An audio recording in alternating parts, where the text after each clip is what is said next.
Okay, we just started the show. So, dear listeners, you're listening to Bless Radio. This is the spiritual discussion program on Tuesday evening, just after 6 o'clock. I'm Saad here in the studio in London, and the weather here is really, I will call it hot, really. I know it's at least 27 degrees out, has been there today. And it's bright sunshine and a few fluffy clouds as well. How is it with you, Gregory? Where are you, and how is the weather there? Well, one is in Brussels and it's very similar to what you have in London. Okay, very good, very good. So, dear listeners, welcome to the show. The aim of the show is to introduce you to the spiritual knowledge in the light of truth, the Grail message by Abrushin. And we have a topic for discussion every week, a new topic. And tonight's topic is everything in life is connected. And we'd love you to join us with any questions or comments. The number to contact us here in the studio in UK, it is 079 444 31366. You can call, text, or use WhatsApp.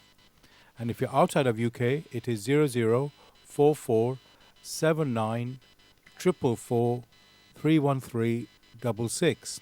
Again, you can call, text, or use WhatsApp. Now, as we always do, I'm going to first start with what is the Grail message? The Grail message in the light of truth by Abrushin is a spiritual knowledge of life. It offers an explanation of the world, a picture of creation on the basis of natural laws. Its lectures contain valuable basic elements as a help in life. For through the knowledge mediated, the reader is again brought closer to life and led back to God. The Grail message deals with important fundamental questions of life by explaining in a clear and logical way the automatic working of the laws of nature, the whole weaving of creation, allowing every process to be recognized and thereby the purpose of our whole life. It is directed at the individual and speaks to the innate experiences of the human being, their strengths and weaknesses. Thus, every reader has the opportunity to discover, through the intuitive perception, if what is stated is the truth. Combining with matter-of-fact reasoning, a complete world picture arises, where there is no separation between the visible world and the great world beyond the five senses, nor any separation between scientific and religious striving for knowledge. I'd like to give you a couple of quotes from the author of the Grail message, Abrushin.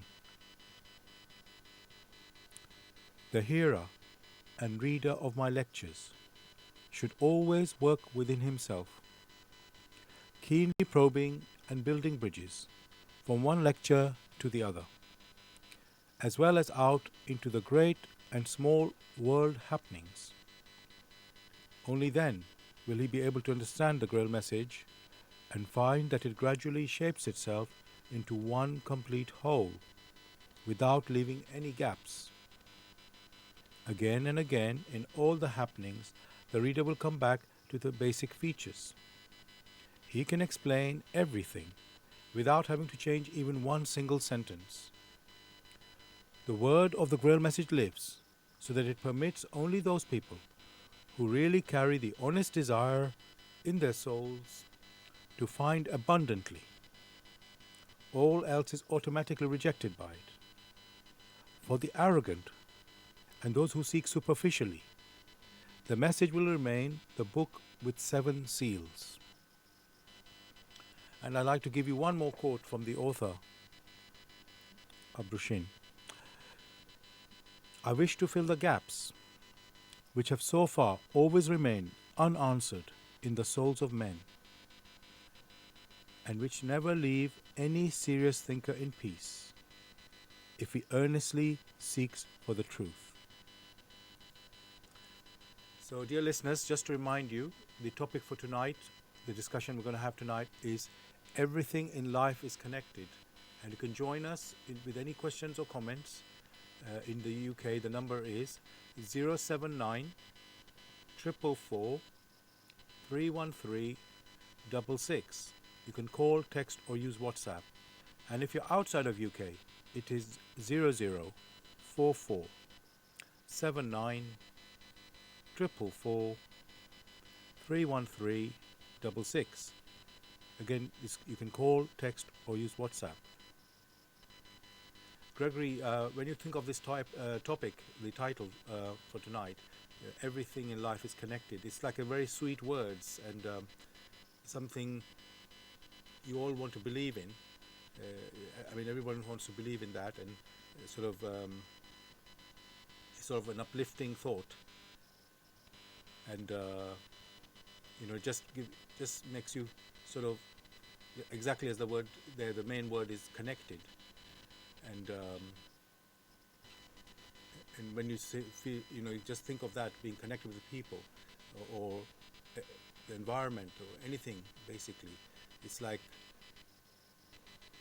you're tuned in. You're like you feel comfort, immediate comfort from it.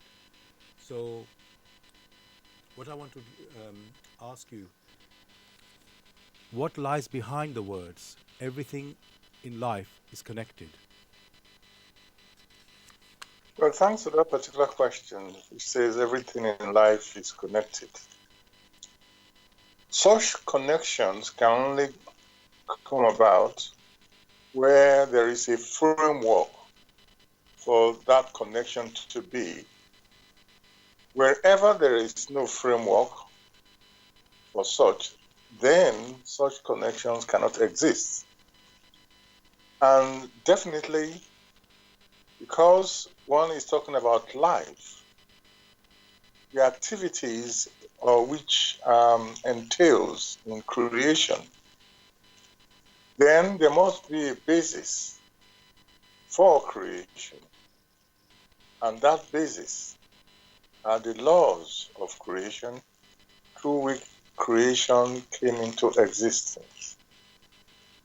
Only on that basis can any connection be found. And through these connections, that is, through the laws of creation that have given forth this connection, one is now able to find one's way from one particular part of creation to another part of creation. Thank you for that. And Gregory, immediately I think of you mentioned the laws of creation, and I think it's necessary really today that we do talk about those laws, because although we mentioned them in our previous shows, I think it's so relevant to what we're going to talk about. Although every show we do mention the laws, but we don't always say what the laws are. So please, can I ask you actually to tell us these laws, the natural laws that you've mentioned? Well, these natural laws, which form the framework, are quite simple in themselves. For many a time, one talks about in one's communication or in one's language, you hear the word resonance. And when it is said things resonate, it means that things, the objects are able to exchange information or exchange energy. So one of the great expression that is used is resonance. If there is no resonance, then there cannot be exchange. And as you will find in our discussion right now, in which one is based here in Brussels, and there you are in London asking questions, and many of other listeners are able to hear us or able to participate. All right. The framework for this for this particular scenario is that of energy resonance. So things are able to resonate. So only through resonance are we able to discuss about energy exchange from one part to another. But the real expression that could use is that of the attraction of homogeneity, the attraction of homogeneous species. For everything in creation is tied to a species. So when it is said there is an attraction of those things that are homogeneous, it only means those things that are homogeneous are able to understand themselves or are able to resonate, or we're able to come to a cognition or a recognition of things because we are able to resonate. Else, that the information will pass us by. So you find in the case that the birds of a feather, they flock together because they're able to understand themselves. And many say, show me your friend and I tell you you are. So these are great truths which are mentioned, or which are referred to when the word resonance or the expression, the attraction of homogeneity, which in the work in the light of truth is referred to as the attraction or the law of attraction of homogeneous species. So that is a cornerstone in creation. The container, which is referred to as creation, which container itself is alive. The second one we discuss is that of the law of reciprocity. For it is in reciprocity that you have a balance. Wherever there is no balance, then there cannot be harmony. So, but in reciprocity, there is the exchange. And this exchange is tied again to resonance or to the attraction of homogeneity. So in this law of reciprocity of reciprocal action, you then have the beginning of an activity, the growth of an activity, the maturing of an activity, and then it falls back to its original. That means you have a process of disintegration. And along that same line, you now have, say, in biological systems, you and I are able to breathe in and breathe out, because there must be a balance.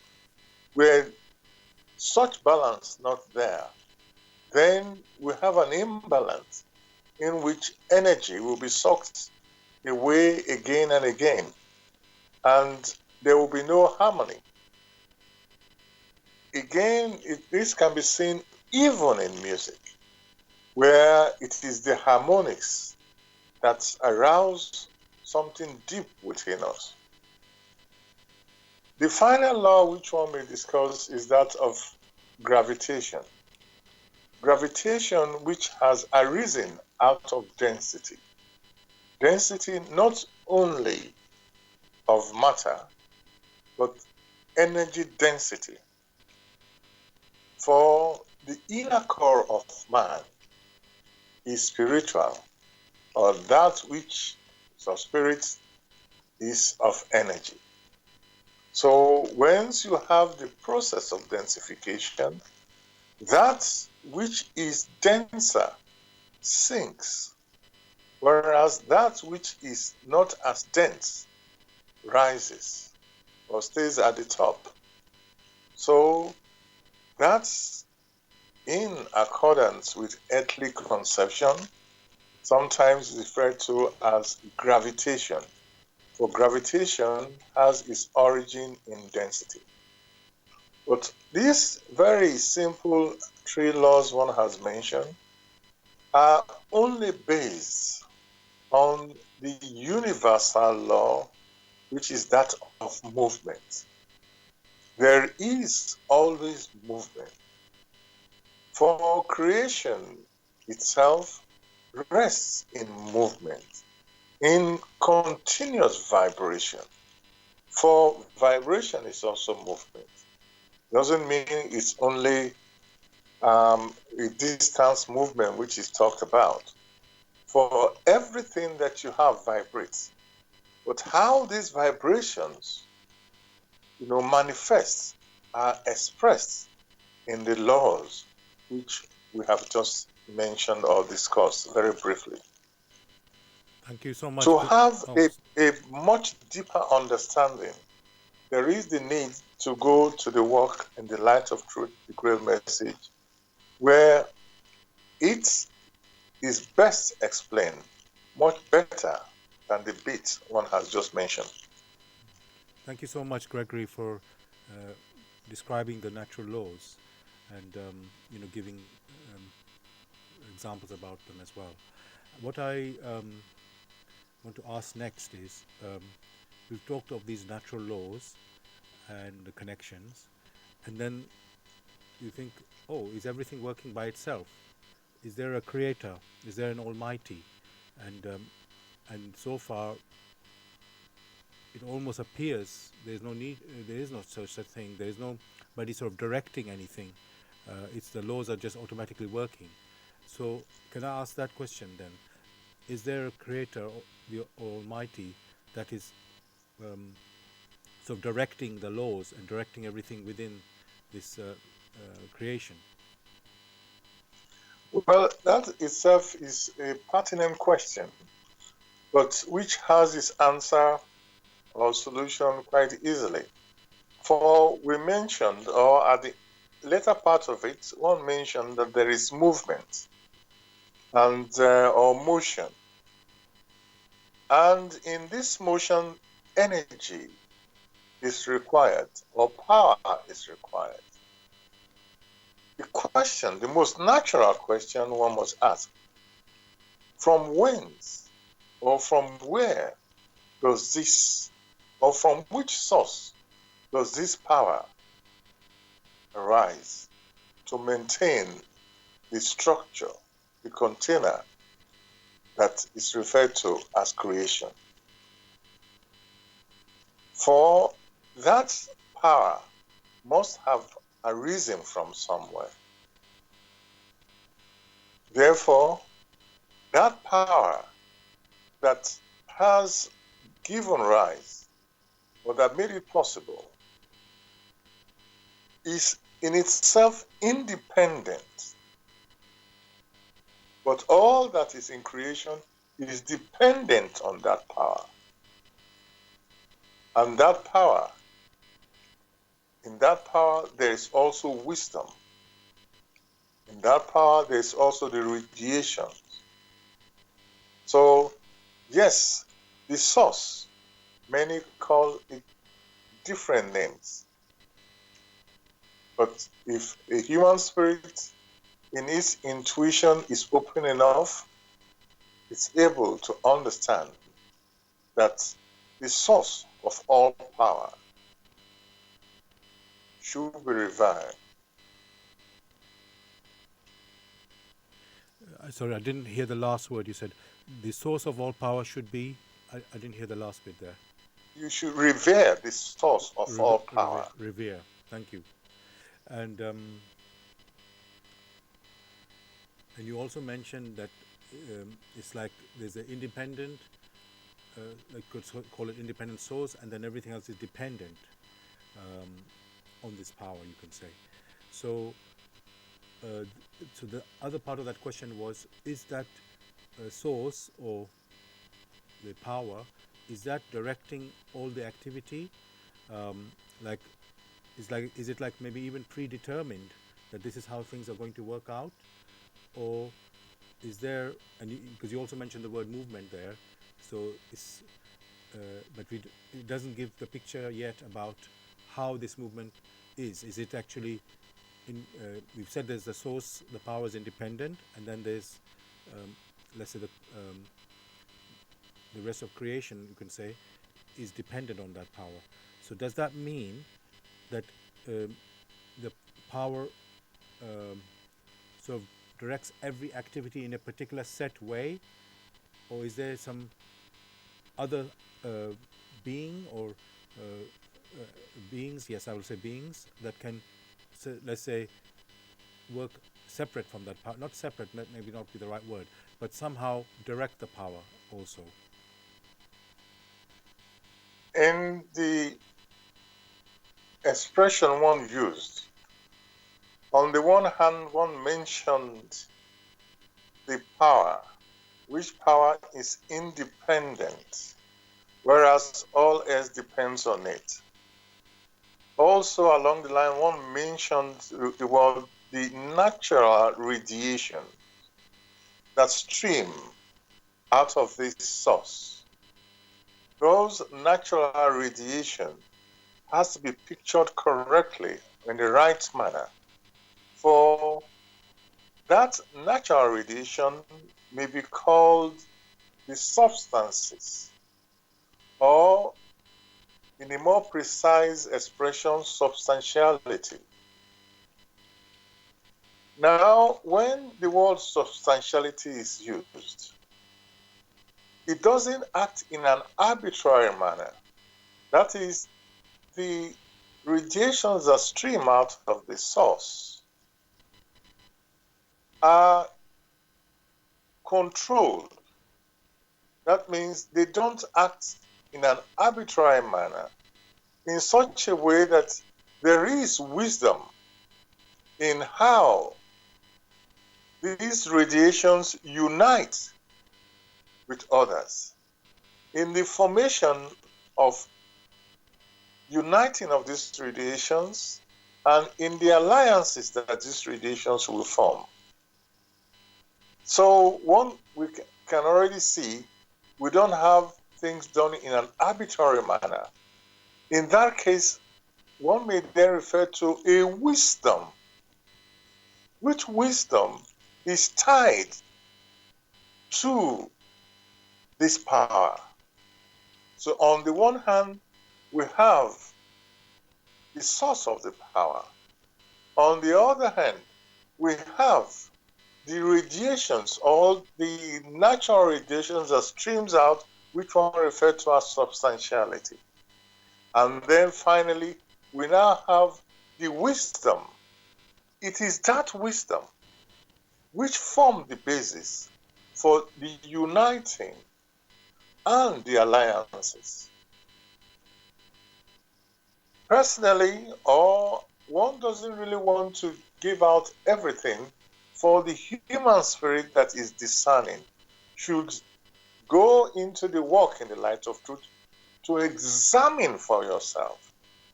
So in this discussion, only tokens are granted. Which tokens to serve as a sweetener or as a basis for many others who intend or need to search further. For these are questions. As with every question, these are demands.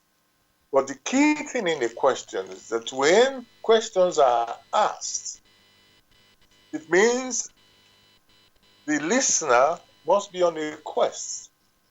And for one who is on a quest, that person or that personality must be willing to examine that which comes its way, or must be willing to move out of its comfort zone to examine. Because these discussions are based in the walk in the light of truth, one has invited any of the listeners to examine this walk in the light of truth, the grail message, as to ascertain to the authenticity of what is discussed. Because we have just mentioned there are laws in creations or laws in nature. It doesn't mean it should be taken for granted and it should be agreed with. But one, in one's quest, by asking questions, must examine this particular work and seek in life itself to see if indeed these are the laws of creation, and indeed if there is a wisdom which rules creation as given by the token one had mentioned. Thank you, Gregory, for that. And dear listeners, yes, as Gregory has mentioned, if you want to get a copy of the Grail message or get some more information about the Grail message, you can go to this website, which is www.grailmessage.com. I'll spell that: www.grail, Grail, message, MESSAGE.com. And if you want to join our listeners to the discussion tonight, the topic we are having tonight is everything in life is connected. And you can contact us on the UK number, which is 079 444 31366. You can call, text, or use WhatsApp. And if you're outside of UK, it is 0044 79 444 313 66. Again, you can call, text, or use WhatsApp. Gregory, I've just received a question from a listener. He's saying, thank you, presenter. How come that we still connect to areas we are not native to? For example, foreigners living in alien homelands. So I'm going to read that question again. How come that we still connect to areas we are not native to? For example, foreigners living in alien homelands. And I guess it's a bit topical because every week we have something breaking in the news, but this is topical in the whole world, I can say. It's going around everywhere. So, Gregory, yes, how can we connect to areas we are not native to? For example, foreigners living in alien homelands. Well, I hope I understood that question correctly, which says how come or how can we connect to areas? I'm not quite sure because it's not clear to me. Could you repeat the question slowly? Yes, of course, I will repeat it. And maybe I will give my own understanding after this one. So how come that we still connect to areas we are not native to? For example, foreigners living in alien homelands. Well, if I may give a fairly precise answer to that, when the word we is used, one is talking about the personality, or when the word I is used. That I is not the physical body per se. For the physical body is only a tool that man uses to experience. But the inner core of man, which is spirit, is what one is referring to. And that inner core of man is able to perceive of the radiations which stream out from the highest source, although indirectly. At the same time, is able to perceive the radiations that many give out, also the radiations of a particular surrounding, if it tunes itself to it. In that case, one may refer to of the law of the attraction of homogeneity. So if it resonates with a particular environment, even if that environment is millions of miles away, is able to perceive as long as the instrument within it is able to reach out. After all, here we are discussing. I am here in Brussels, Sad is there in London, and we're using some instruments, the tools, to communicate. One may leave out the word communicate and use the word to perceive. In the same fashion, the human spirit or the inner core of man is able to perceive different environments if it tunes itself to it. So those environments could be the nearer surroundings of the earth, or could be other realms, as long as able to differentiate the vibrations and is able to interpret those vibrations aright, then is able to make use of those vibrations for further development, even right here on earth. I hope one has touched a bit of the question which was asked. Yeah, I think, Gregory, what you've done is give the bigger outline and the bigger picture with regards to that question, because obviously the person talking about native, living in, let's say, a foreigner moving to another country and living in that foreign country, and then the question is how they're connected to that country, the new country they moved into. So that is, let's say, an earthly question, but you are saying we need to go deeper than that and look at the spiritual sort of situation. What is exactly the person is? Yes, he might be moving to another country on the outer, on the surface, let's say, but there's something deeper than that, bringing the person to that country, which is a connection. That is a real connection that we need to focus on, and especially in the world of today, the traveling is very easy now, and people can go anywhere.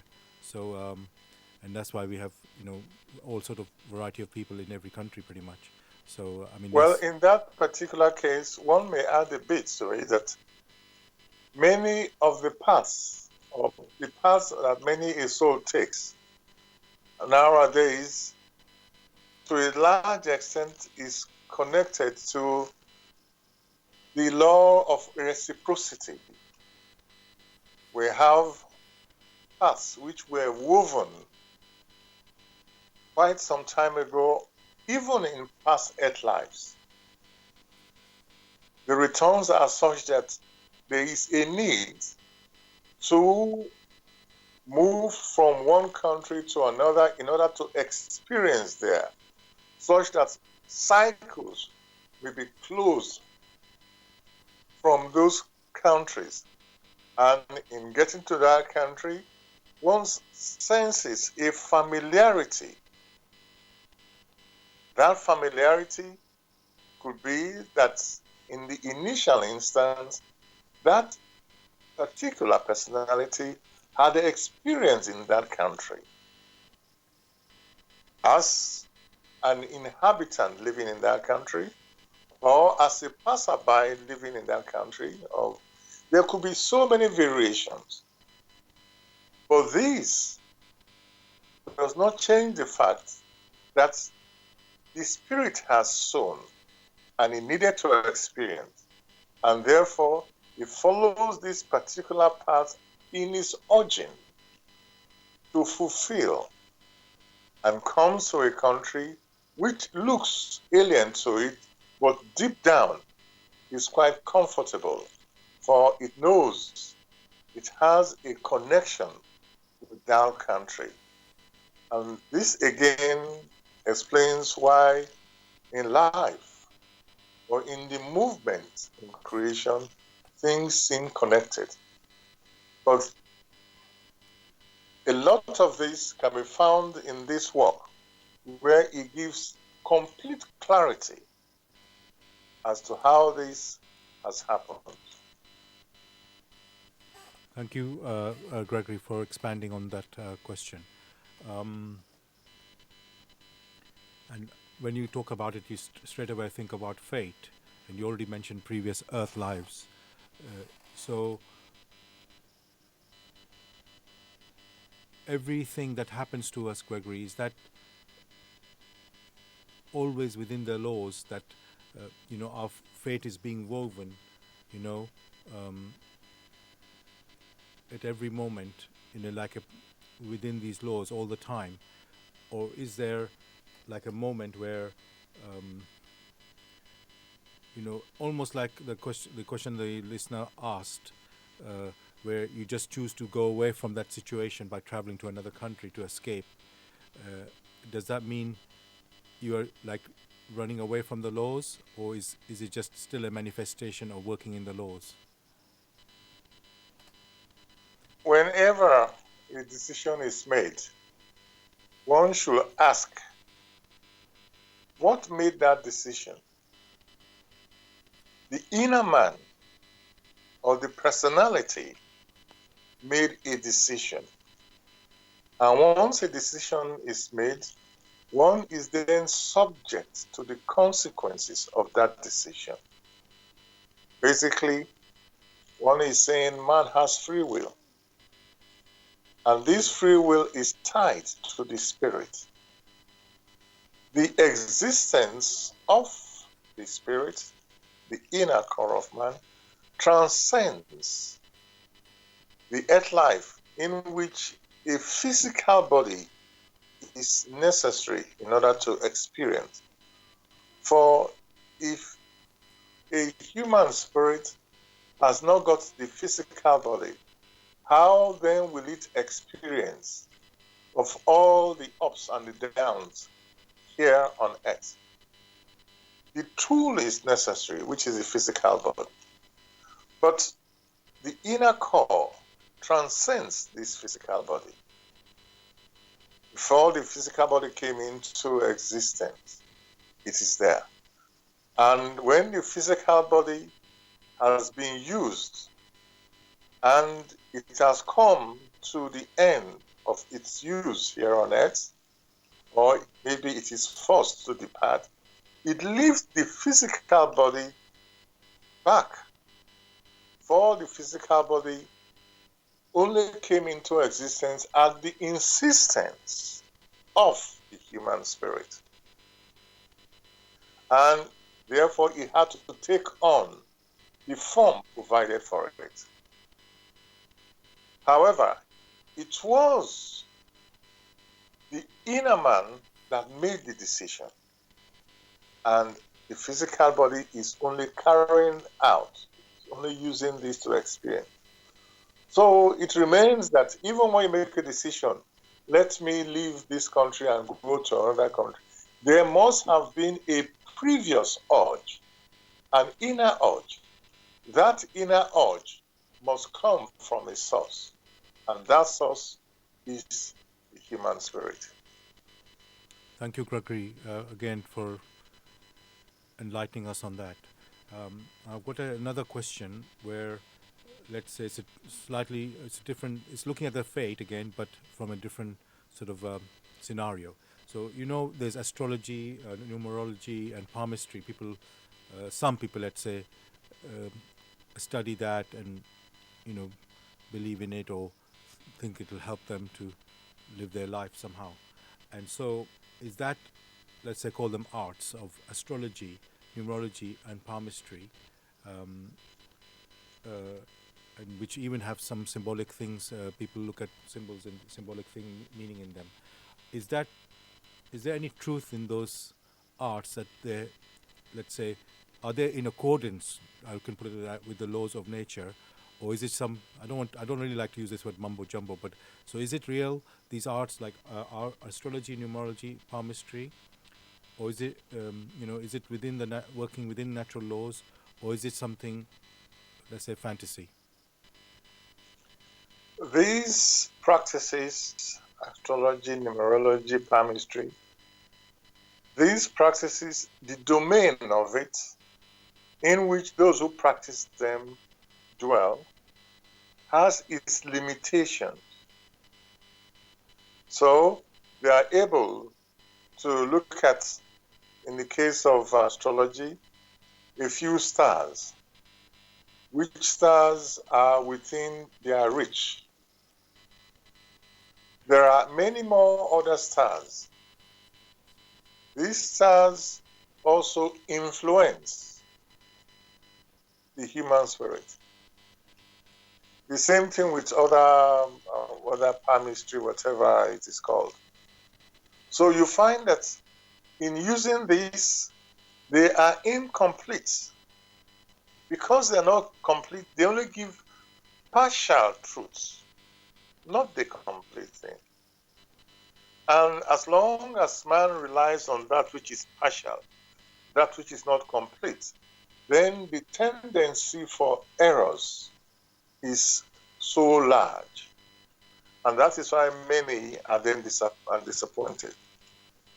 Again, the interpretation as to the occurrences of some of their observations also differ from when indeed these radiations they are talking about may reach the particular person.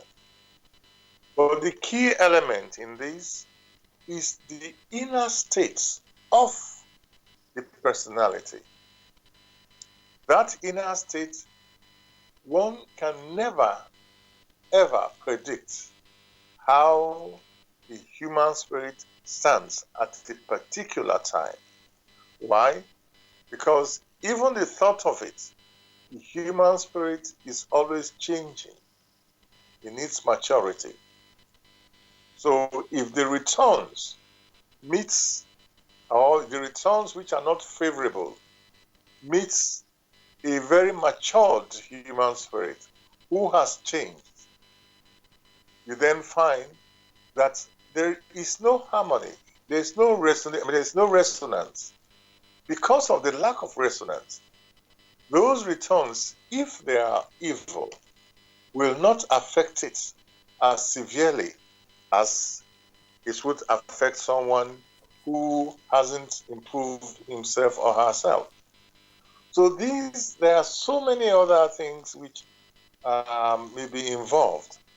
But one of the key things is the inner state of the person. With the maturity and understanding of the laws of creation through which it itself came into existence, the human spirit is able to adjust itself such that returns which are not favorable will touch it less and less. If itself it has sunk, those returns will hit it very hard. If, on the other hand, it has improved itself, those returns will touch it less and less. If the returns are bad, then depending on its standing, there are all sorts of things that could happen. So bad returns in hitting a matured person will not do much harm. Good returns, of course, will help to elevate it. These are the only tokens one may discuss. It is best that many a listener go to the work in the light of truth, the grail message, and examine for themselves. Thank you, Gregory, for that answer. And I want to think of another scenario because you could say what we're talking here could be all theoretical and not something we can't really because every time we have said examine what is being said, don't take our word for it. And so and when we talk about the laws, it sounds great, let's say as a picture, but then until you sort of see it in your own life, it's not like real for you. So but I'm going to give an example which is not really let's say hardly anybody not many people face it, but let me give this example anyway because you hear it in the news a lot. So say somebody has been raped, and obviously it's a very horrific act, and the if I can call him the victim, will be wondering why this has happened to me. It's like they didn't. Let's say it came completely out of the blue. Most of the time it would be that way, and they try to look at themselves. Did I do something, or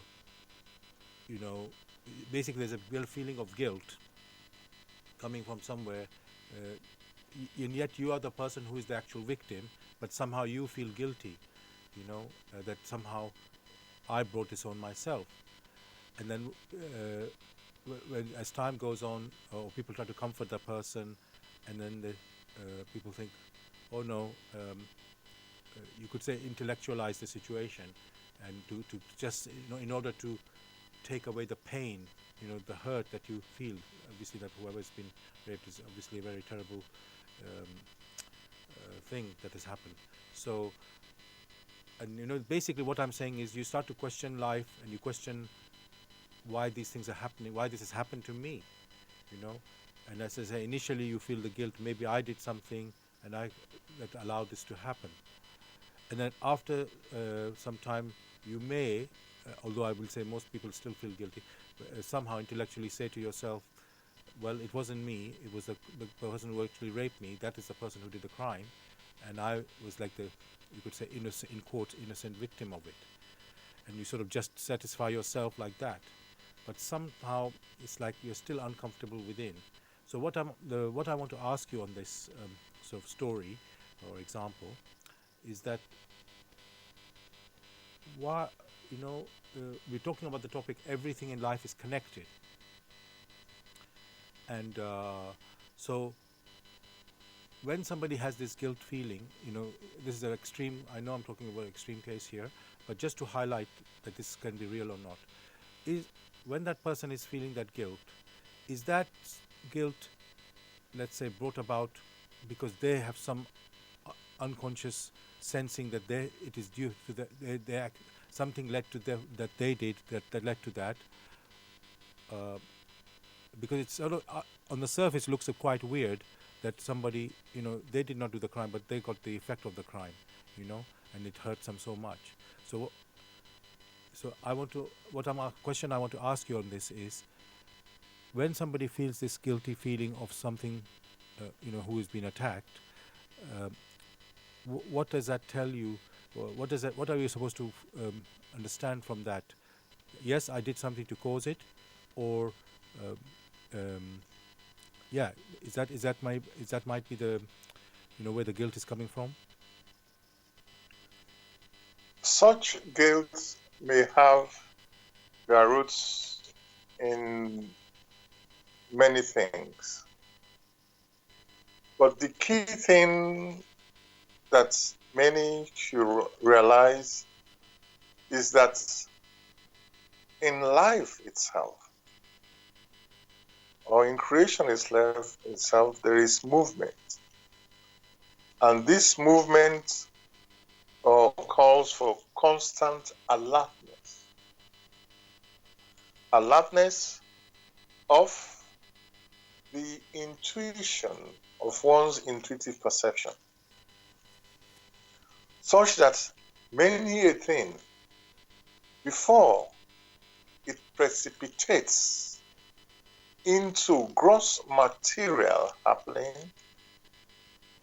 has been perceived and avoided.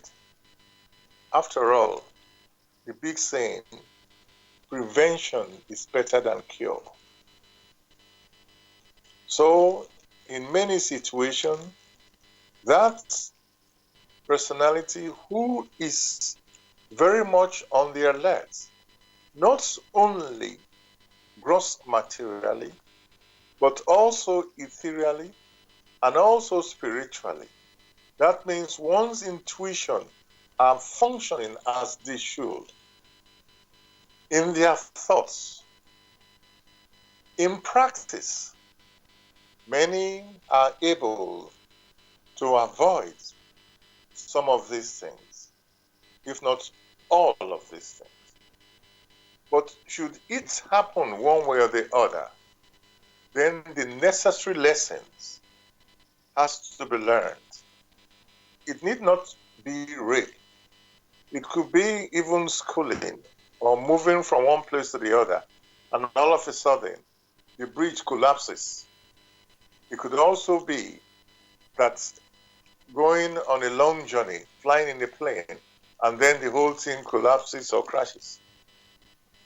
At every moment, the human spirit must be on the alert.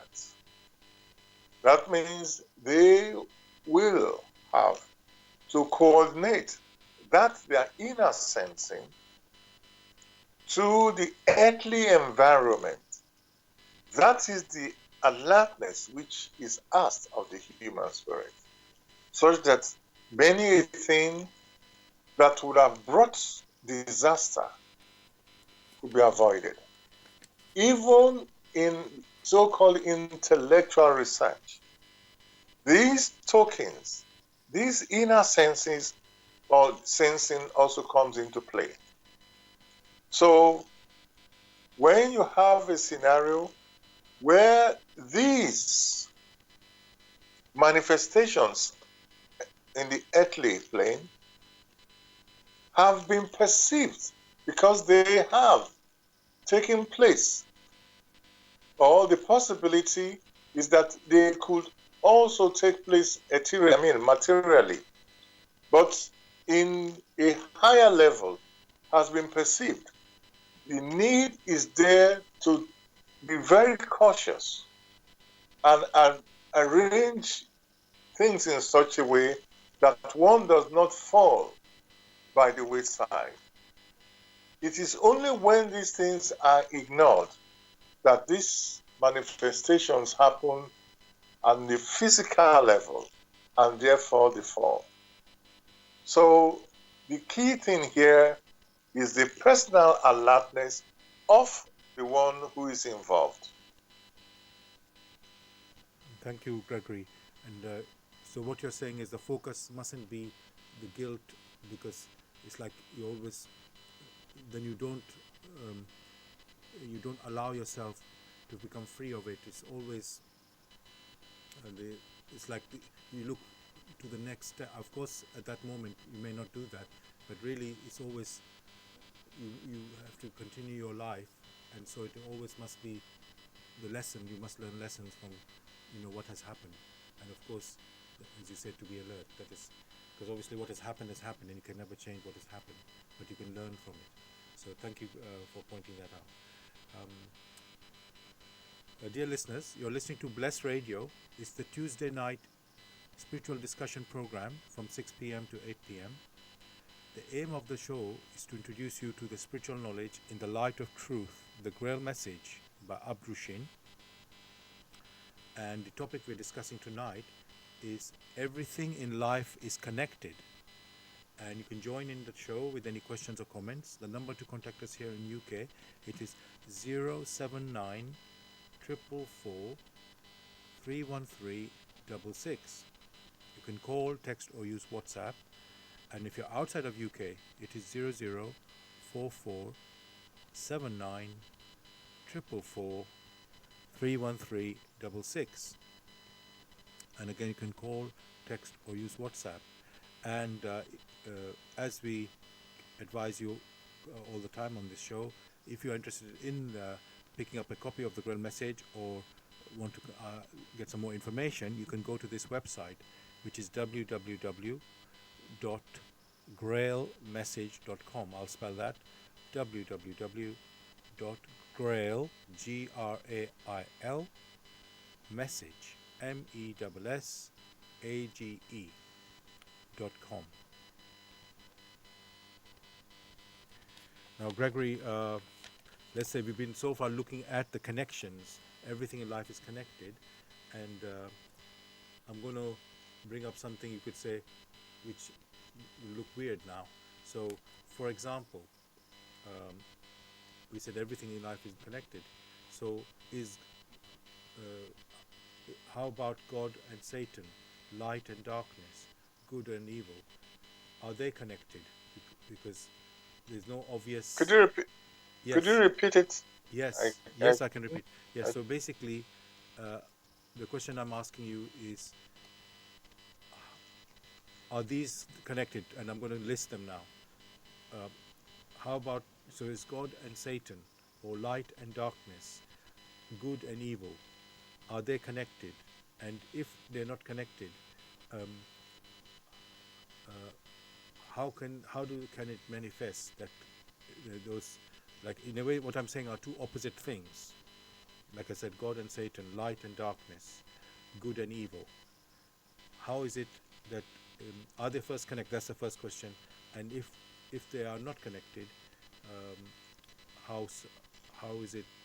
how it can manifest, how it can happen. Well, there is only the need to take one and show the connection, and then maybe that clarifies others when the work is examined. Good and evil, how are they connected? Good and evil are connected through man himself. It is man himself who has brought evil, and therefore he himself is connected to this evil. But the same man is also capable of that which is good. So man is also connected to that which is good. For evil thoughts, these evil thoughts have originated from man because he himself has not taken enough time to examine the laws of creation through which he came into existence. And he then misused the power which is granted. In the misuse of that power, in harming not only fellow human spirit, but also the environment and other beings that have come into existence, that is evil. So that which is good and that which is evil are connected, but the center of this connection is man. So as soon as man himself realizes this and strives to that which is good, evil of itself will vanish. For evil, hell, wickedness, none of this harmonizes with the possibilities, with the love that granted the possibilities for the maturing of the human spirit, who started as an unconscious spirit gem. It was love that granted this.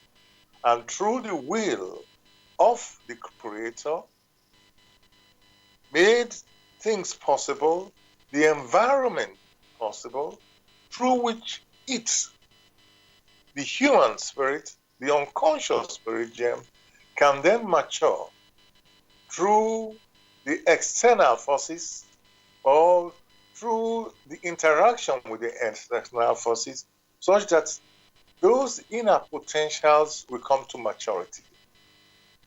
Anything that stops or that makes it impossible or that does not follow this will, that makes it possible for many to grow and mature as to become self-conscious human spirit, such is not in accordance with the will and is not good.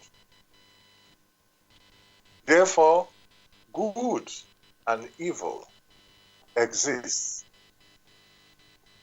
But the center, the connections between these is man.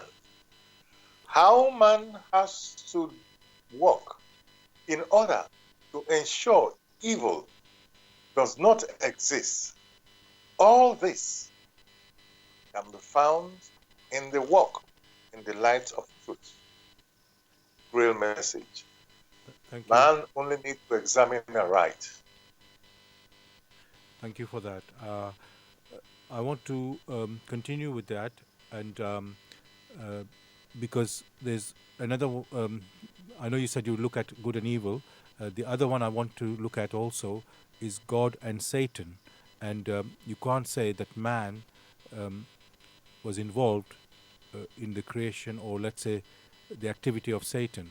Uh, uh, so, and we say the Satan or Lucifer, sometimes it's called Lucifer, that he was the one who tempted man, um, you know, into evil, you could say. So, even though man, as you said, is the connection between, or is the center between the good and evil, and that's how the evil can come out or manifest. But then there's Satan also. How can I say? He gave that opportunity by introducing temptation, or tempting man.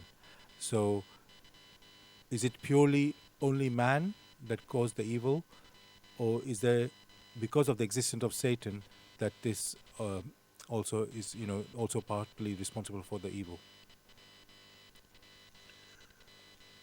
When creation started, Lucifer did not start out as Satan. Lucifer, son of the morning, was only sent out to show man how he needs to use the earthly intellect, which intellect is born out of the body, born of the dust. And in that process, where man is supposed to know, albeit in a gradual sense, there was the failure on the part of man. Lucifer only presented possibilities, but man has a free will to decide. A free will to decide to be or not to be. Who will be presented with possibilities on how to be and refuse to make use of that possibility. And instead, turn round and say, those who were sent to assist man to know how to use the intellect, they now turn around and say, he caused it. So it is not right to turn around and say, it is Lucifer. Let man examine aright. For the free will is always there for him to decide on the path to follow. However, to have a more precise picture, there is a lecture to that effect on the mystery of Lucifer in the Walk in the Light of Truth. There, the human spirit will find all that it needs. Thank you, Gregory, again for enlightening us with that.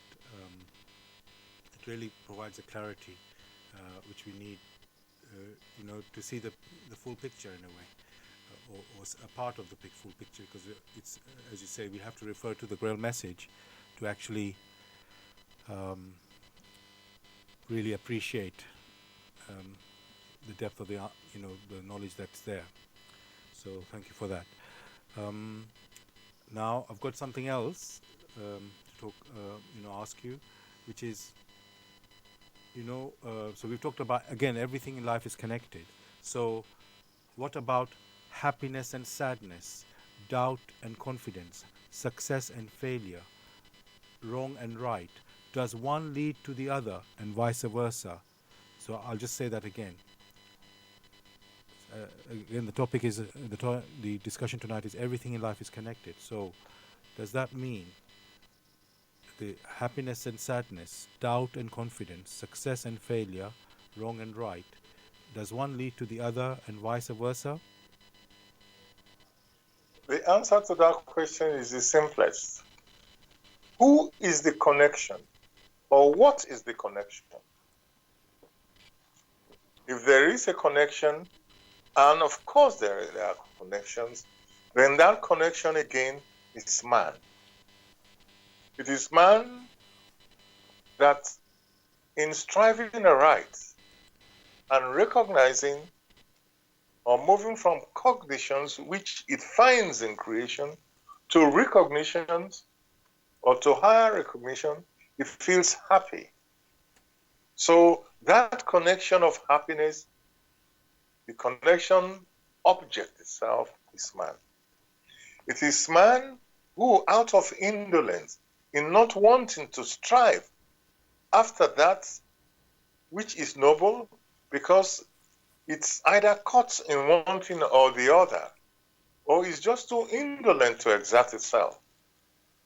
And therefore sorrow comes about, because it's now not alert enough for it to sense the challenges that comes its way. And therefore sadness abounds. The connection object there is man. So all these things you've mentioned are connected. But the connection object must not be forgotten. It is the duty of man to examine the connection object or the connection link. The link is there, and that link is man. So when one refers to animals, or when one refers to flowers, you don't talk about their free will, but they are always beautiful. The animals, no matter their size, the way they care to walk, whether it's a hippo or an elephant, there's always that control. They are beautiful in their own right. But examine man.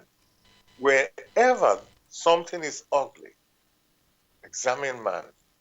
Wherever there is disharmony, examine man.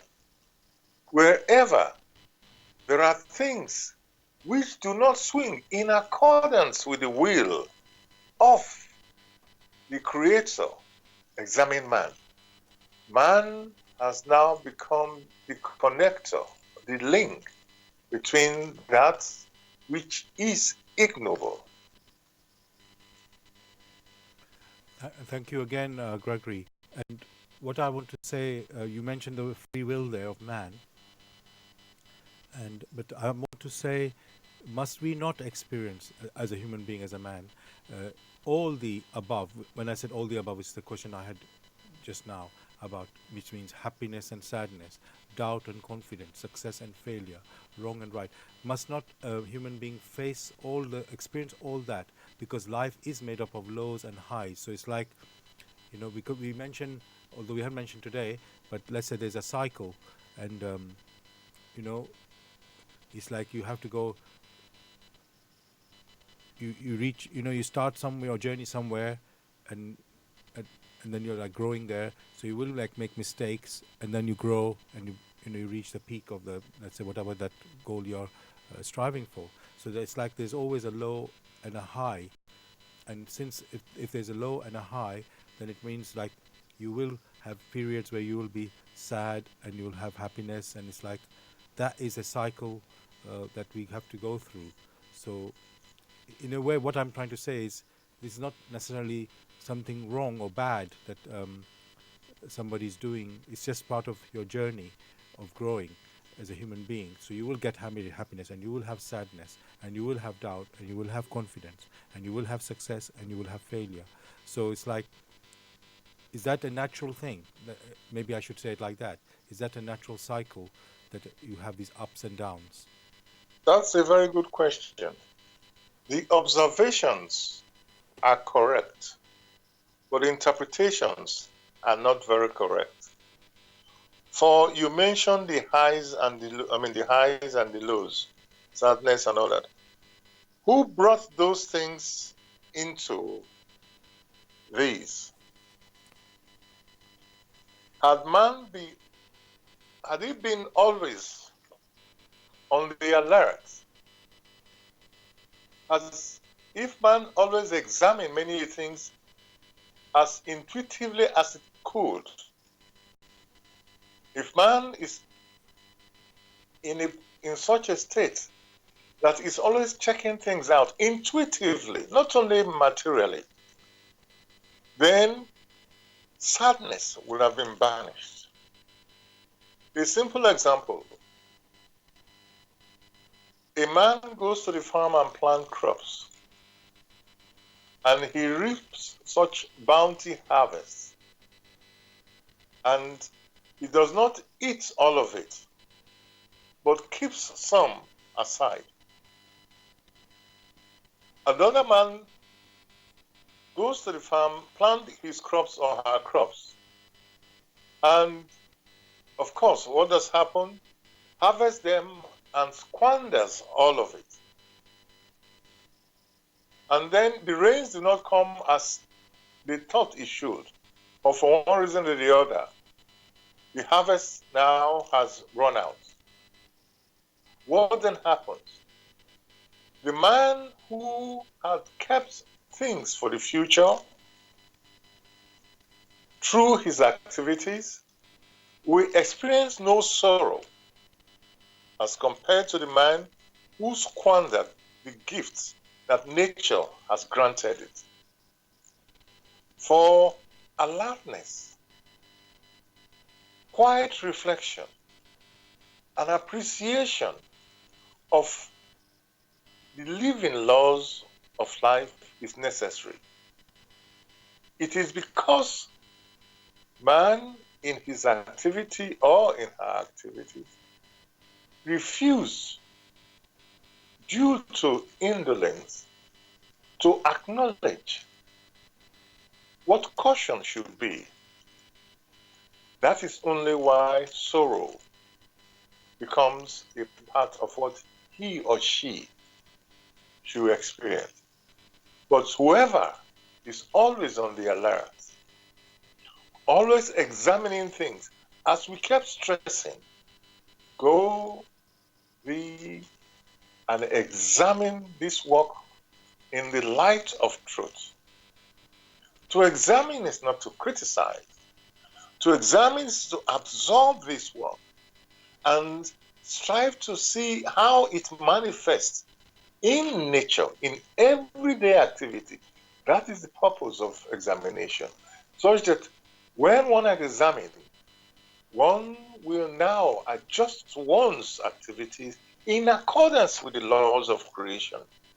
Now that he or she has accepted that indeed that is the case.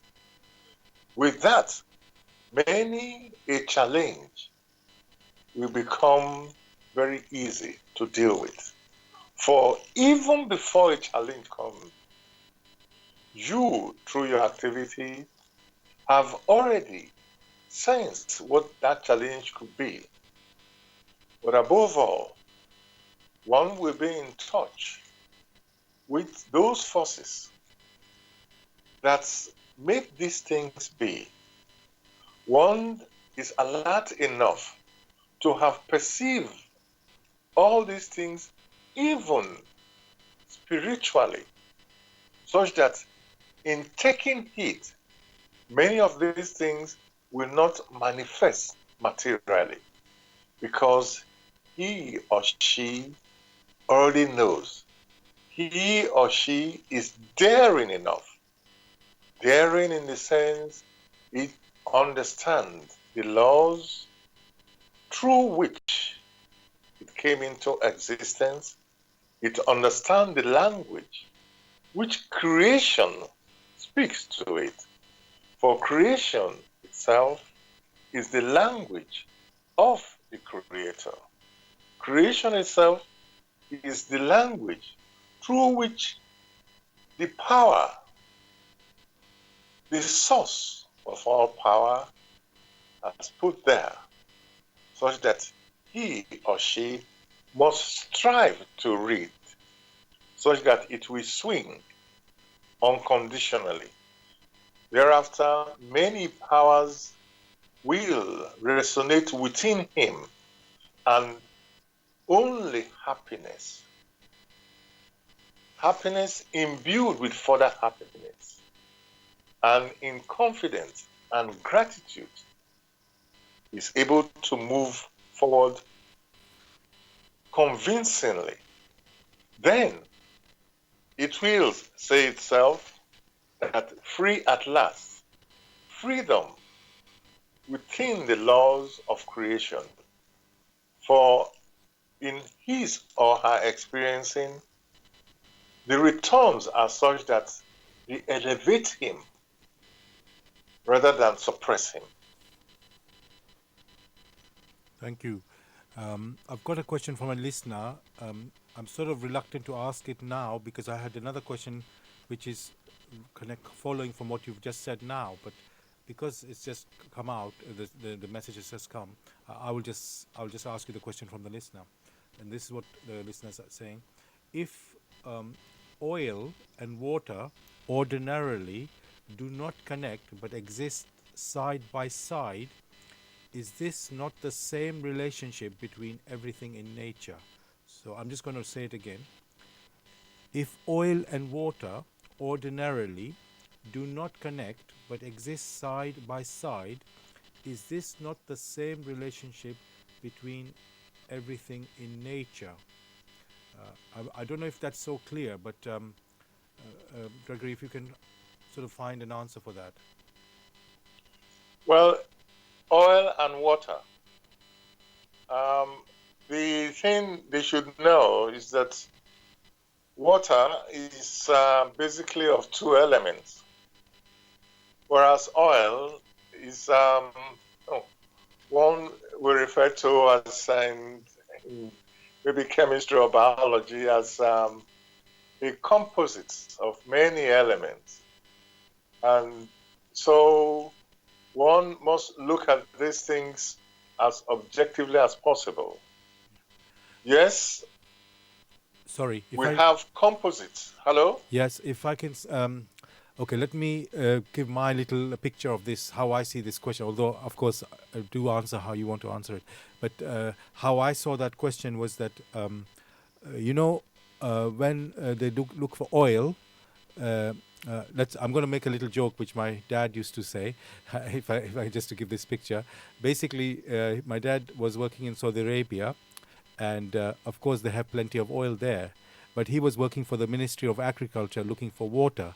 But every time this is the joke they said they had, every time they're digging for water, they keep finding oil. And the reason is because oil is lighter than the water, and so the water is underneath the oil. They always get oil, but they're actually wanting water. So this is, and basically, because oil and water don't mix, this is, and one of then oil is lighter, so it's always above the water. So this is, I know it's a bit of a joke, I'm saying it. So if I take this question in that light, where the listener saying oil and water don't mix, meaning that I hear what you said about the composition, and obviously that's got to do, that is playing its part there. But on the, let's say on the, just on the surface level, there are two different sort of compounds, and one of them, and they don't mix. The oil and water just does not mix, and one is basically they're just different. As I said, one is lighter and one is denser. So, and then the question from that is the same relation applicable to everything else in nature? And so, yeah, please continue from that if you can. Well, in the first instance, thanks for that explanation and that expressions you got from your dad. Yeah. But it should be very well known here that that which is complex and that which is simple do exist in creation, do exist in nature. All right? But along the line, there is some form of connection. For that which is simple is unique, but that which is complex is made up of the composition of simple things. So water itself may be basic to a large extent. Oil, being a compound, is made up of other substances. That does not mean there is no connection. Of course, one can look at oil and water and say there's a connection in which they have both electrons here and there. One can always find the connections, but there is the need to unite the possibilities that water offers and the possibilities that oil offers for the good of man, such that he will experience that which he needs to experience for his spirit to mature. So it is not that oil and water are just there and they don't need to be used for experiencing. In life itself, you'll find there is a goal, and the elements or the substances which have been placed by nature are supposed to be used in the maturity of the human spirit, not to ignore them and say these two things are separate. It is the duty of man to do the best it can to unite or to make use of that which is available for it for its maturity. One should not ignore that which creation or nature has granted and say, oh, they are supposed to be separate, and therefore we leave them that way. Thank you for that. Now, I want to go back to the question before where I was talking about the highs and lows. So, that we have human beings go through highs and lows like a cycle. So, I have another question on that. Should we always be positive, upbeat about things in life, no matter whether we are going through the greatest suffering?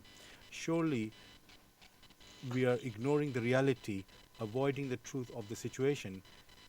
It is better to declare how tough something is rather than cover it up with sweet and optimistic words. This way, we deal with the situation as it is rather than dealing with the fantasy world. So, Gregory, you mentioned earlier about happiness. That, well, if I say it this way, we can always be happy. It's like if we use our intuition and just be alert and so on. And then, but then let's say we are going through some situation where we are suffering, let's say great suffering, and in that situation, should we be always upbeat and positive, and people use sweet words and things, let somebody suffering an illness and the children, the parents are comforting the children, or it can be not necessarily children, just comforting someone, and you say those things, nice words, and yet the person is suffering. And so is it? So my question is: should we be always saying optimistic things, or should we say it as it is, that what the person is going through? And because if maybe we are ignoring the reality. That's what. That's my question. Well, again, thanks for that particular question. But it's very clear. As a man sows, so shall he or she reap. It therefore means if a man or a woman, out of indolence, if you do not sow, how then can you reap? All the crops that you will reap will not be as vibrant as that person who sows vigorously. You mentioned reality. Has it ever occurred to many that we ourselves, through our activities, contribute to the nature of reality?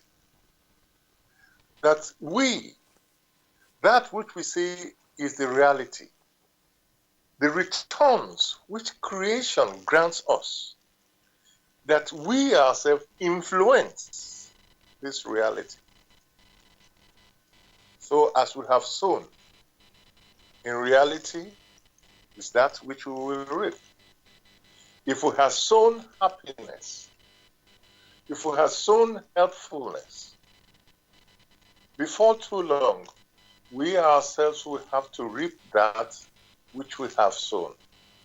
If, on the contrary, we have sown hatred, we have sown wickedness, we have sown gossip, before too long, we ourselves, we have colored the reality, the manifestation of the reality. We have added to it, we have colored it, that it's returned to us. Creation, the laws of creation only ensures that this come back to us, such that we may taste of it. If it is that which is pleasant, we are happy. If it's not as pleasant and the fruits are distasteful, we are sad. But therein lies the release. For as long as we are convinced that the fruits have been returned to us of our past activities, and we then decide within ourselves never to engage in such, then the lessons of creations are learned. The language of creation becomes clear that if you want to reap that which is noble, if you need to reap that which is helpful, we ourselves must change and sow that and put into creation that which is noble and helpful. That, however, doesn't mean that there will be no challenges. But as is known, he or she who dares to sow that which is noble definitely will win back that which is noble. He or she who puts evil, who becomes the connecting link between that which is good and that which is evil, will in turn reap similarly that or something of similar nature that it has put in creation. That itself is the reality. For it is nature or the laws of nature, or best, the laws of creation that returns to the human spirit that which it has put in there, such that it may taste of it and enjoy the fruits, being the sower itself. Thank you so much, Gregory, for building that picture about reality and how the laws work. So thank you for that. Dear listeners, this is Bless Radio. It's the Tuesday night spiritual discussion program from 6 p.m. to 8 p.m. And the aim of the show is to introduce you to the spiritual knowledge in the light of truth, the Grail message by Abrushin. And the topic for discussion tonight is everything in life is connected. And you can join in the discussion with any questions or comments. The number to contact us here in UK, it is 079 444 31366. And you can call, text or use WhatsApp. If you're outside of UK, it is 0044 79 444 31366. Again, you can call, text or use WhatsApp. And if you are interested to get a copy of the Grail message or want to get more information, you can go to this website, which is www.grailmessage.com. I'll spell it, www.grail, Grail, message, MESSAGE.com.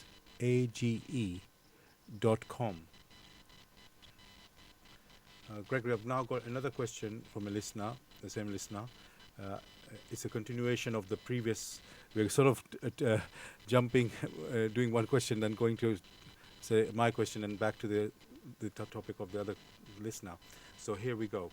So the question from the listener is, different species in nature, i.e. spirit and animals, are of separate entities but coexist. Do you not then acknowledge this partnership? I'm going to read that again. Different species in nature, i.e. spirit and animals, are of separate entities but coexist. Do you not then acknowledge this partnership?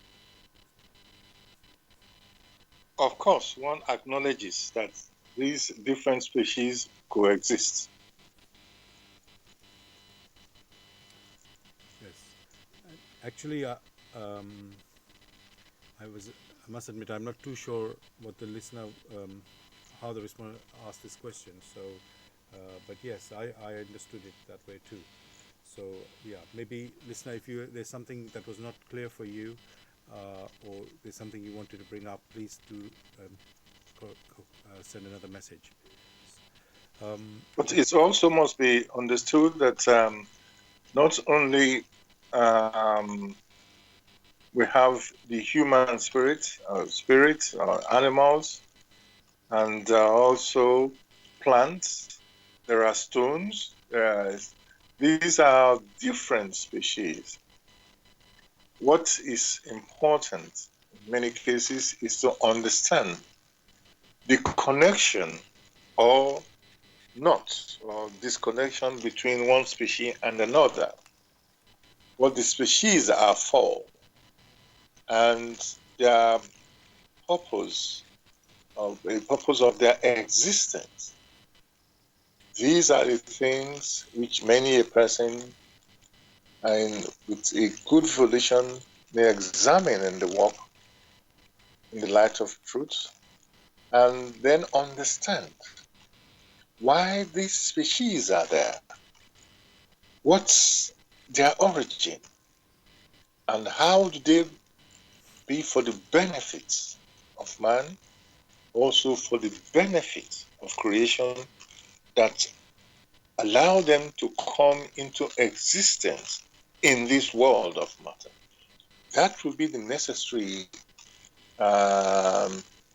take home that man should always examine, such that in understanding why these things are there, it will, in due course, know how to make use of this understanding, make use of this species to its benefit, not only to its own personal benefit, but to the benefit of the species themselves and the environment. For this environment, which is discussed, which contains plants and animals, these environments are alive in themselves.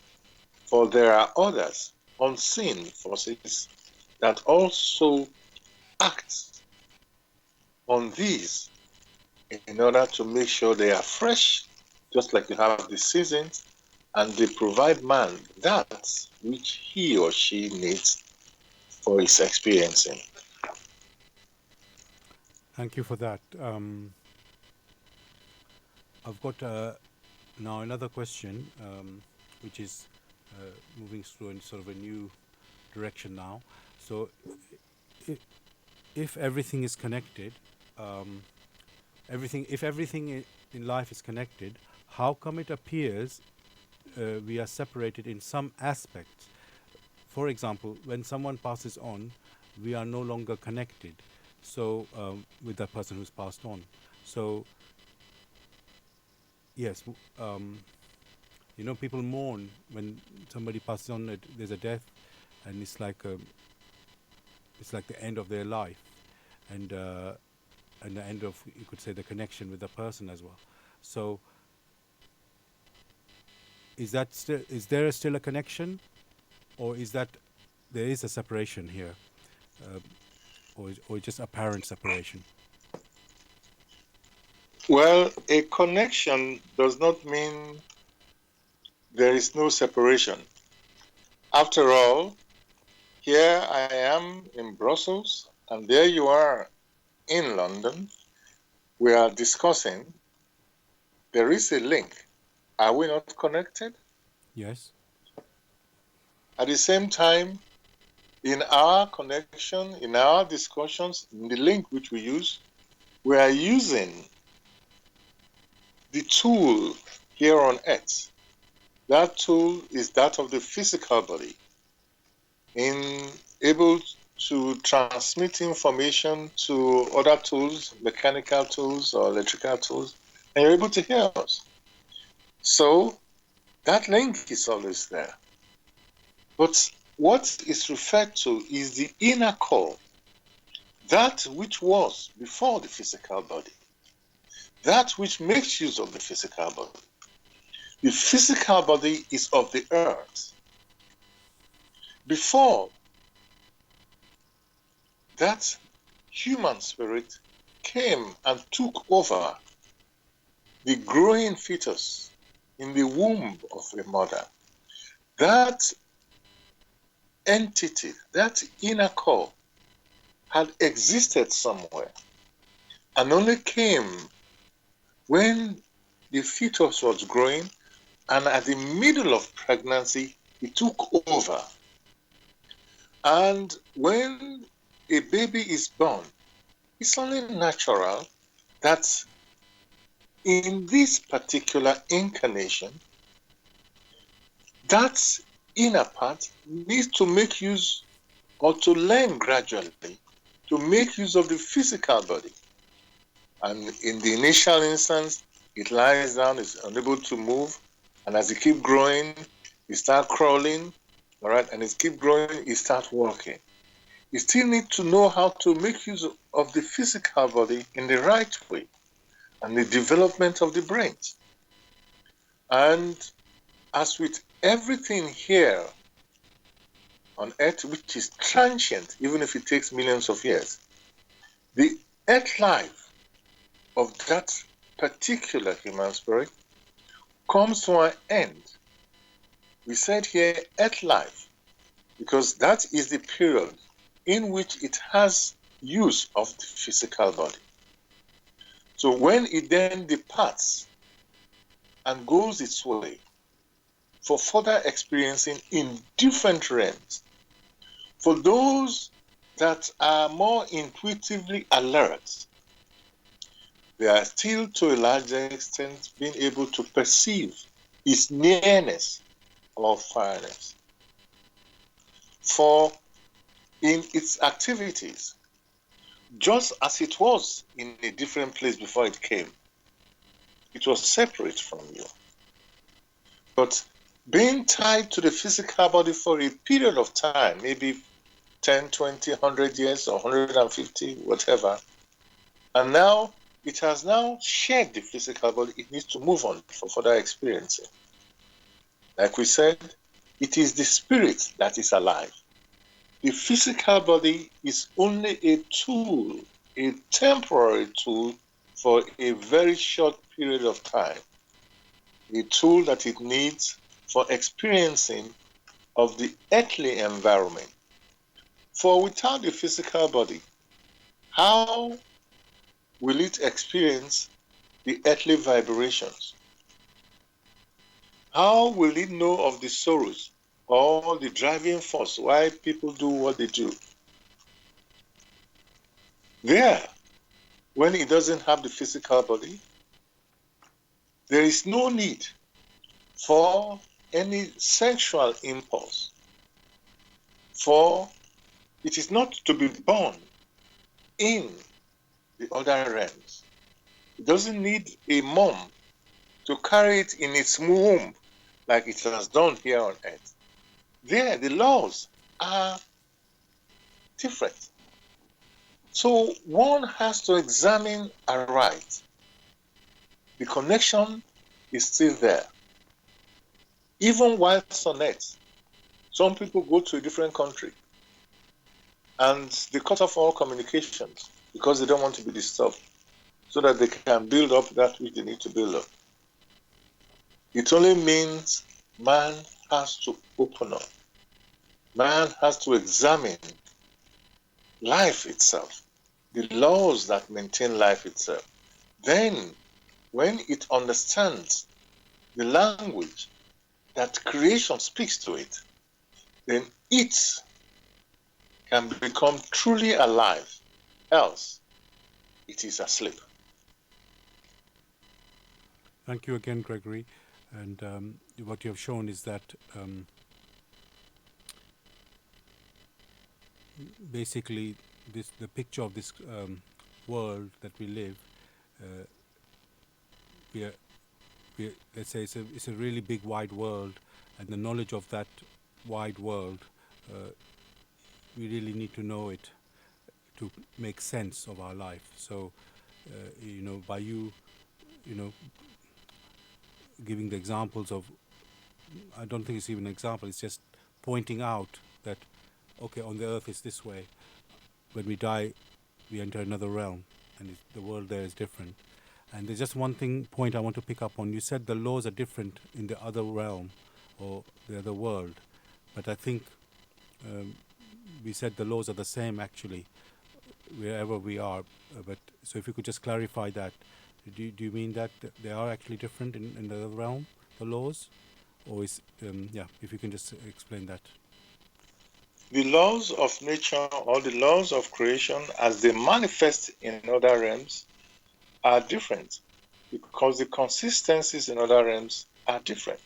Right. Here on earth, a person has to be born, and that process means the coming together of the man and the woman, a fertilization, and a period of 9 months. In that period, you have the growth of the physical body. And after some time, just as a ripe fruit will fall from the tree, we also have this same feature, a child is born. And the child then goes to adjust itself to learn that which it needs to learn using the physical body and to now fulfill the task it needs to fulfill whilst here on earth. In other realms, we do not have that a woman has to now carry the child in her belly for a period of 3 months or 6 months or 9 months. So that is why one mentioned that the laws, the manifestation of these laws, of the coming and the going, of the three laws which one mentioned, they differ, in their manifestation in the different species. So one shouldn't expect that, when one dies, okay, it's going to go into another man and the woman has to come up in the other realm in order to produce them. And think it doesn't happen that way. For the human spirit itself, at the initial instance, only had to come, it's only here on earth, it had to go through that particular local process. It has to follow the connections. But on the wider realm, the key features, which features one mentioned in the laws of creation, those features abound. Thank you. I've received another question from the list now, and he's saying now, let's get the semantics right. There's a relationship between species and never a connection. So I'm just going to repeat that. Let's get the semantics right. There's a relationship between species and never a connection. So I don't. Are you able? If you can respond to that, Gregory. There is a connection between species, and never a connection. No. Is that what it's saying? No, I'll say it again. There's a relationship between species and never a connection. If one is talking of semantics, what is a relation? One may ask. Relationship. A relation may only be discussed when you take one object and another object and try to form a set of rules. Whenever those set of rules apply to one object and another object, we say there is a relation. Otherwise, we say there is no relation. In this particular case, when one is discussing about the laws of creation and of species, one is stressing here that One may refer to these as elements. By elements, just like you have, the basics, the things which one cannot break down, the units. But to move a bit further, one may refer to these as substances, unit of substances. But these substantialities one is referring to, which form a species, are of different grades. These substantialities do not just exist on their own in parallel and do not unite. They do unite, and that is why we have things like water, we have oil. If you look at the constituents, we have different elements or different substances coming together to form compounds. That is unity. Not only do they have unity, they also form alliances. In the formations of unity, in the formations of alliances, these are the connections, or it may sound local. In the formation of unity, to form bigger compounds or whatever one cares to call it, these substances form species. These species are kinds, and these kinds do not live in isolation.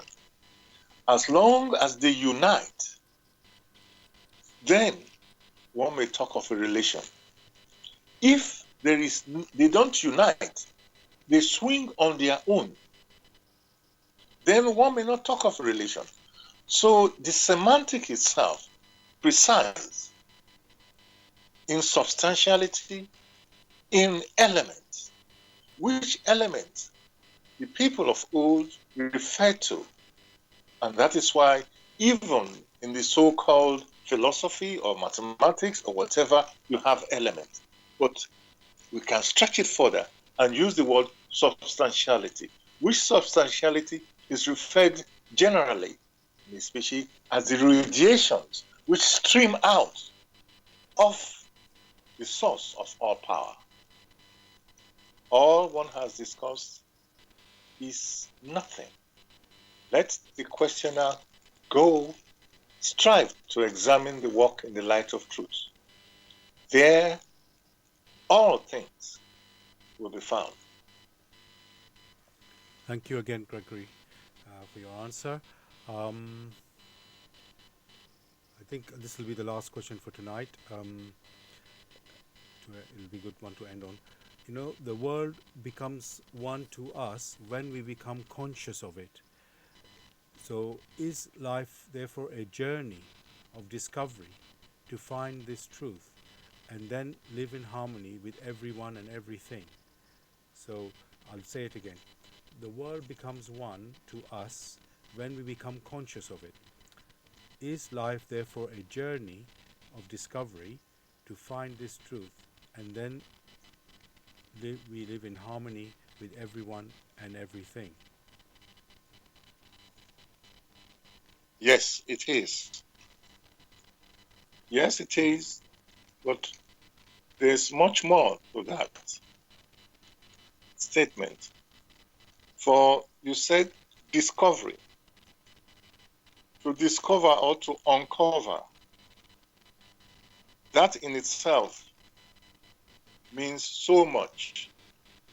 For we have in a state of that journey, the state starting from unconsciousness, unconscious spirit germs that has the potential to become conscious. Not only conscious or being aware of their neighborhood, of their surrounding, but moving further, you could see it started as an unconscious spirit gem. It moves further in its vibration, in its experiencing, to become conscious of the environment, conscious of what it's in its neighborhood. And it doesn't stop there, but proceeds further to become self-conscious. That itself is a journey. And when it has become self-conscious, does it stop there? No. It uses the power which it now realizes how to use in the right way to enrich its environment, to support those who, like him, started as an unconscious spirit gem. For having been through that process, is well endowed to support, just like a teacher who, having experienced what it means to go to solve a problem, knows what it is, how to approach in the solving of a problem. For in fact, the human spirit has never been alone, but have always had support in order to build up constructively, in order to enjoy supreme happiness in the recognition that its powers will expand forever and ever. The joys that accrue to it in the support that it also offers in creation to those who live in its environment and also human spirit who also need to start as an unconscious spirit gem. Thank you, Gregory. We've come to the end of our show tonight, listeners. Hope you enjoyed that our discussion on the topic of everything in life is connected. We'll be back again next Tuesday, as usual, 6 to 8 p.m. With a new topic. The topic next week will be Cosmic Turning Point. It probably doesn't make sense at the moment, but it is something special we'll discuss next week. So, Gregory, is there anything you'd like to say to the listeners to say goodbye? Well, I wish everybody well, and in this life there are no goodbyes, but wishing everybody well in the further experiencing, and I hope that they will have the courage to examine this work so that our discussions become very more fruitful, questions which will send us to reflect much deeper. Thank you for that. Yes, from me, listeners, just to remind you, if you are interested in pick up the Grail message, basically, you can go to this website, which is www.grailmessage.com, and I'll spell that, www.grail, Grail, message, message.com, and you can get a copy of the Grail message there or get some more information about the Grail message as well. I wish you all a great week, and